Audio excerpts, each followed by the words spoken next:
తులసి చెట్టు దగ్గరికి వెళ్ళి మీరు తల ఉంచి ఇలా నమస్కరించారనుకోండి, వేదమాతకి నమస్కరించినట్టు. వేదమాత తులసి చుట్టూ ఉండేటటువంటి ఆవరణంగా గాలిగా ఉంటుంది. కాబట్టి తులసి త్వం నమామ్యహం, అటువంటి ఓ తులసి నీకు నమస్కరించుచున్నాను. తులసి లక్ష్మీదేవి యొక్క మారు రూపు. కదులుతూ లక్ష్మీదేవిని చూడాలి అంటే తులసి చెట్టునే చూడాలి. అందుకే తులసికి ఉండే లక్షణం ఏమిటంటే అలక్ష్మీ స్వరూపాన్ని లోపలికి రానివ్వదు.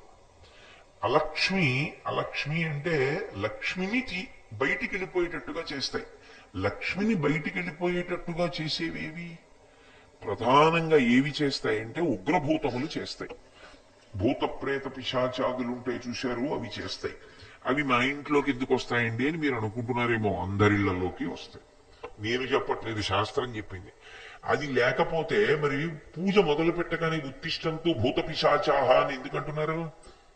ఉత్తిష్టంతు అంటే లేచిపోండి. భూత పిశాచాహ, ఓ భూత పిశాచములారా లేచిపోండి అని చెప్తున్నారా లేదా పూజలో? అక్కడ లేకపోతే లేచిపోండి అని ఎలా చెప్తారు? సుబ్బారావు ఇక్కడ ఉంటే కదా నేను సుబ్బారావు మీరు ఇక్కడ లేచి ఇక్కడ కూర్చోండి అన్నా. సుబ్బారావు అక్కడ లేకపోతే నేను ఎవరినంటాను? అలా ఆయన ఉన్నారు కాబట్టి అన్నాను.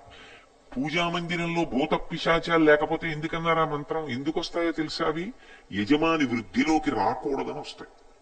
యజమాని వృద్ధిలోకి రాకుండా ఎలా చేస్తాయో తెలుసా? సూర్యోదయా పూర్వం నిర్మాల్యం అవి తీసేస్తాయి మానసికంగా.